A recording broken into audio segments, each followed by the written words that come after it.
Hey, what's up? It's raining today, which is weird because there's so much snow around. The trouble that I've had lately with skis is the same trouble I've had lately with running. And that is that I kind of busted my peroneal tendon at some point at the beginning of winter. It hurt really bad. So I've taken about a month off of basically anything related to motion, which is probably dumb. So I'm trying it out now. I did 12K yesterday on skis. Hurt, but not in a bad way. So we're trying it out again today. But I just want to be outside.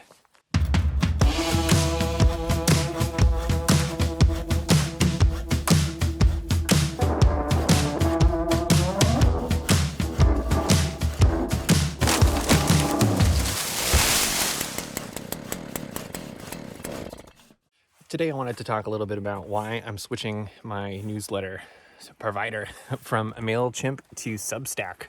For those of you who are looking to get started in an organization like this, newsletters seem like something that might be outdated, but surprisingly, a lot of people read them, especially people who are close to you that want to know about what you're working on.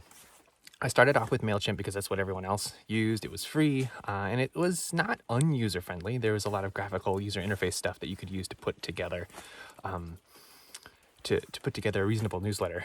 But two things happened. The first is just pragmatic. My newsletters got too long.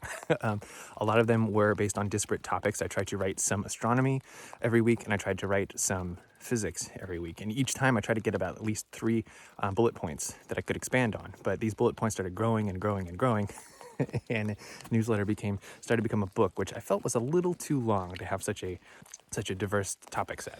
It seems like user behavior typically is they're happy to read long form work as long as it's cohesive. If it's not cohesive, then we're looking at listicles. The second big thing that happened is Mailchimp is kind of frustrating to use. If you set the font size, for example, more than once to the same, if you set it to 12, it doesn't look the same on the preview plane as it does on the editing plane, which one minor frustration, but the major frustration really is that it's just inconsistent and it's difficult to make work how you want. Substack solves that problem almost entirely, which is super nice. And finally, Substack seems to have an ecosystem all of its own with people that subscribe and listen. I'm getting subscribers from out of the blue right now, and I haven't even started posting to Substack yet. So that's a good sign. Because a lot of Substack authors publish multiple times per week, and that's kind of the norm in that context, I'm not too worried about publishing 3 times a week, say splitting one day for astronomy and kind of what's up in the night sky, one day for news of physics, and maybe one other day for something a deeper dive on something that's kind of interesting. Finally, a lot of people ask about Medium. What about Medium? Well, yeah, sure, why not? All of the above. I have started posting some things to Medium recently, and we'll start actually taking the copy from the newsletters and posting it there if that's where it's easier for you folks to catch it. That's where it'll be.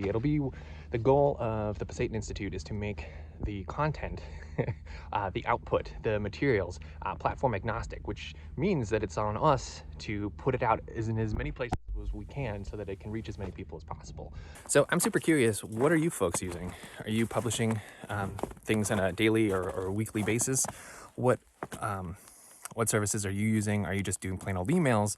What are you using to keep track of stuff? Let me know. Drop me a comment or reach out through the website or something. I'm curious to hear more. Anyway, hope everything's going well.